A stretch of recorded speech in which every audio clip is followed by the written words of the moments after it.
So these are my bucket list books, or books that I want to read before I die. I hopefully have a lot of time ahead of me. In no particular order, number one is 2666 by Robert Bolaño. I had this book in my possession for a little while. Unfortunately, my friend that lended it to me, he took it back, but he did read it. And I was so interested in what this book was going to be about. This book was written posthumously, so after Bolaño passed. A lot of his books have come to the surface now that he has unfortunately parted with us. I also am now realizing that it's kind of like a perfect alignment with the theme. Somebody has passed on. Majority of these authors, I think, have passed on, so before I die, they've already died. You know what I'm trying to say, the connection that I'm trying to make there. Composed in the last years of Robert Bolaño's life, 266 was greeted across Europe and Latin America as his highest achievement, surpassing even his previous work in its strangeness, beauty, and scope. Its throng of unforgettable characters includes academics and convicts, an American sports writer, an elusive German novelist, and a teenage student and her widowed, mentally unstable father. Their lives intersect in the urban sprawl of Santa Teresa, a fictional Juarez, on the US-Mexico border where hundreds of young factory workers in the novel as in life have disappeared. I think this is going to mix both crime and fiction and thriller. I imagine there's going to be so many stages of emotions in this book, and it's really kind of one of the more contemporary novels that I think is incredibly challenging and definitely worth the challenge. Everybody that I know that's read it has nothing but positive things to say about it, and just overall an incredible experience. So I would love to get to that at some point in my life. I think that one would be probably like in the near-ish future. Maybe I would talk about it in public, but I think that might be a little bit more of a personal journey. So who knows? All right, number two.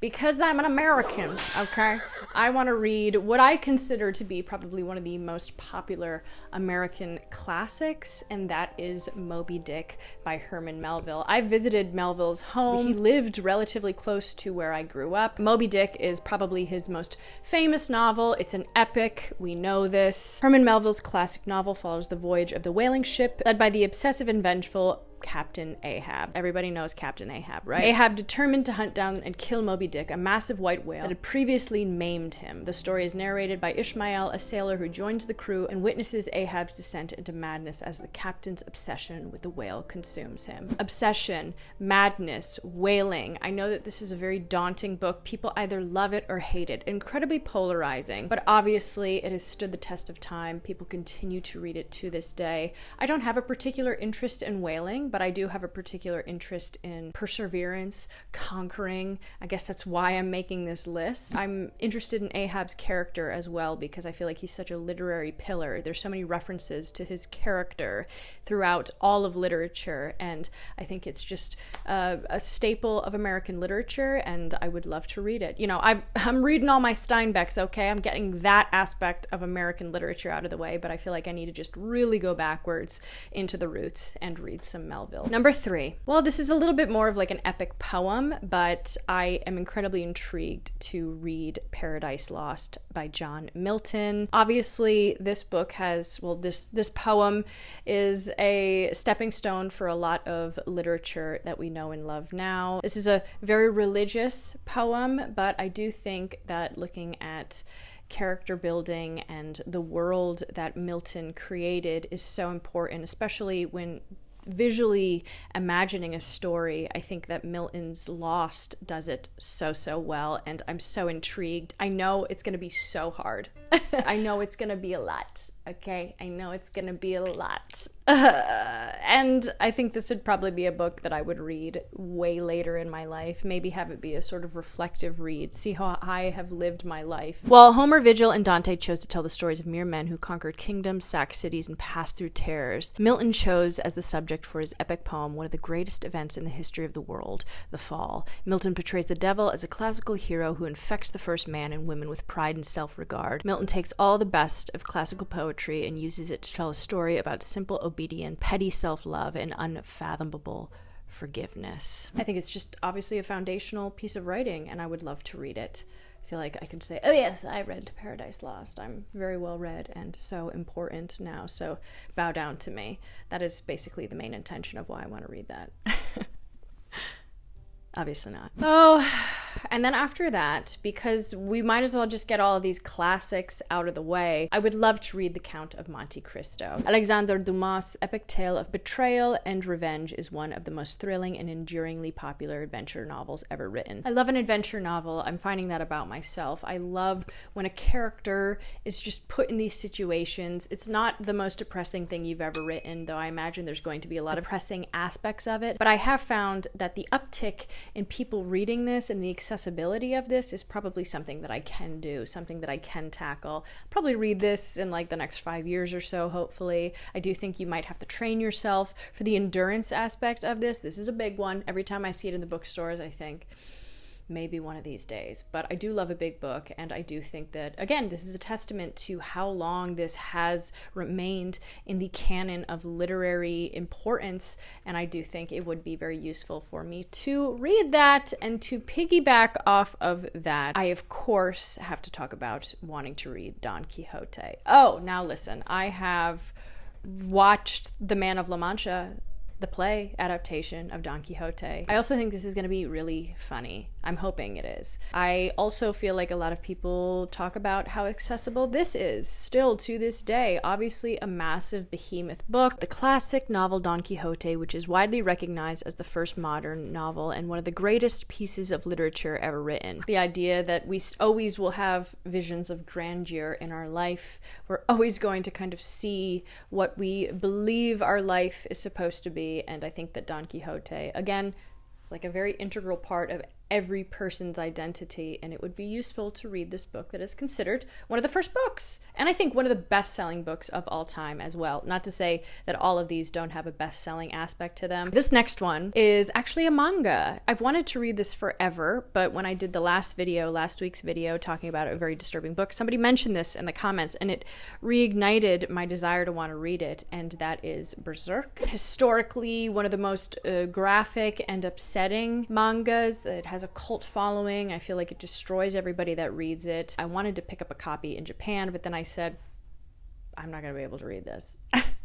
Literally not going to be able to read this. I could translate everything, but it's going to take a really long time. There's so many different volumes of this story, and I'm not even entirely sure how to properly read it, because I feel like, do I just read volume 1, or how do I execute it? So I would love to know, if you have read it, what is the proper layout to reading this story to get the full effect. Set in a medieval Europe-inspired dark fantasy world, the story centers on the characters of Guts, a lone swordsman, and Griffith, the leader of a mercenary band called the Band of the Hawk. The series follows Guts' journey seeking revenge on Griffith, who betrayed him and the rest of their comrades. I think it's a very sad story, from what I've understood, and that theme song is so good. Piggyback off of disturbing books, I do want to read 120 Days of Sodom.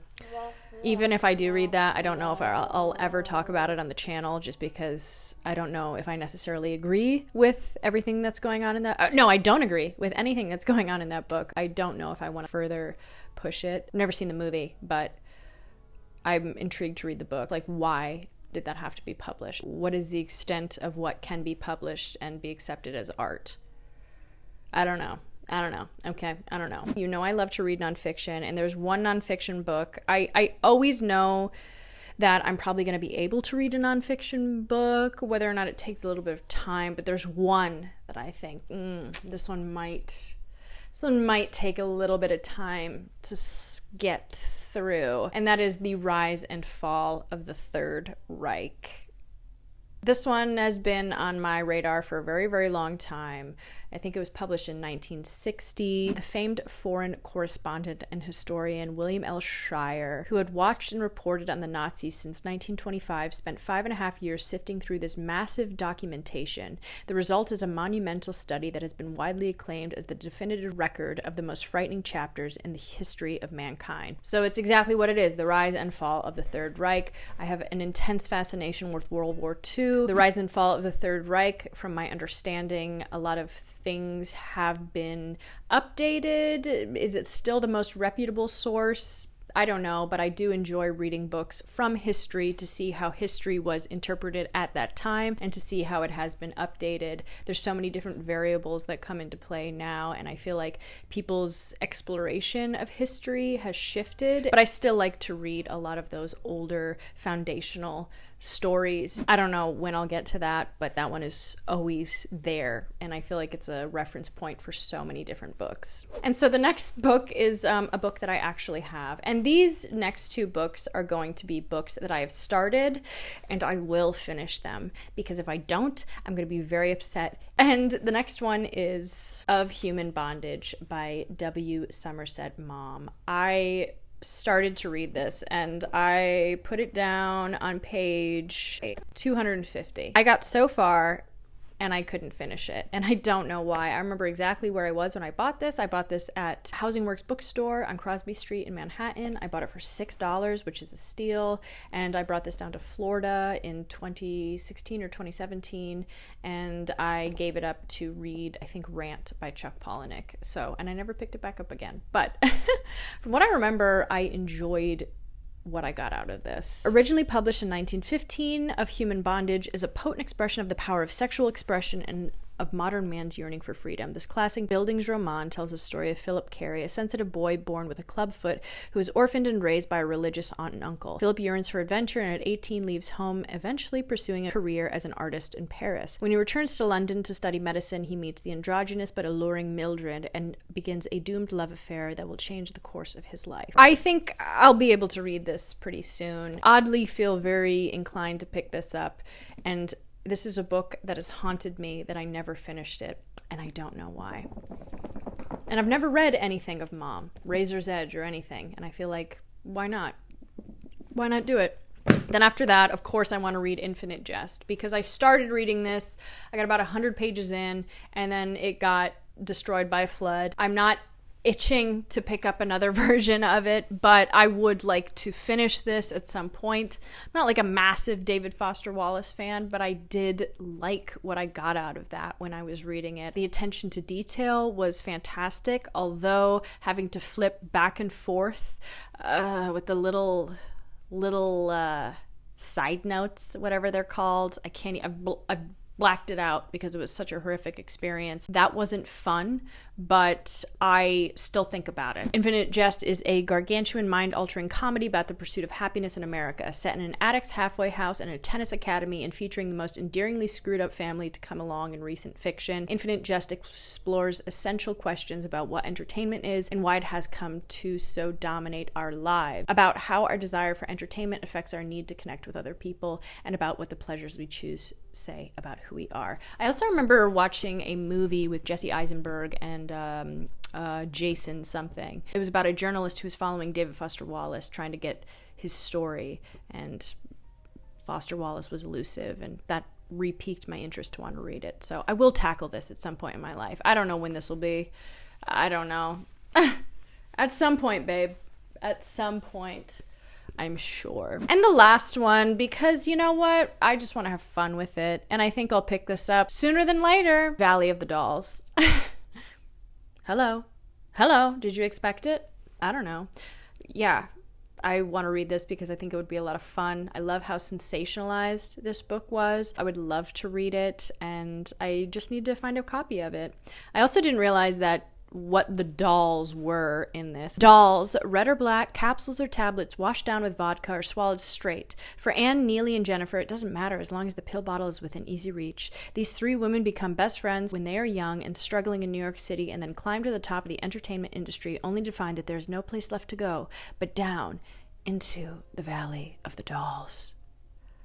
I love that. And I think it'll be a fun little story. Also, I was doing a little bit of research about the author, and she made up this fictional story that she was supposed to meet with Sharon Tate the night of the Sharon Tate murders from the Manson family. And they came to find out that her story could not be corroborated, and she was not supposed to meet with Sharon Tate. Interesting. Anyway, those are the books that I would love to read before I can't read anymore. Maybe I'm airing out my dirty laundry that I've never read them. I think a lot of them are radically different, but have something to offer as far as motivating me and pushing me as a reader. And eventually, hopefully, I will get to them in my lifetime. So anyway, let me know what 10 books you would like to get to before you pass. I would love to know. Anyway, you guys are wonderful. You're fabulous. Thank you so much for being here. I will see you in the next one.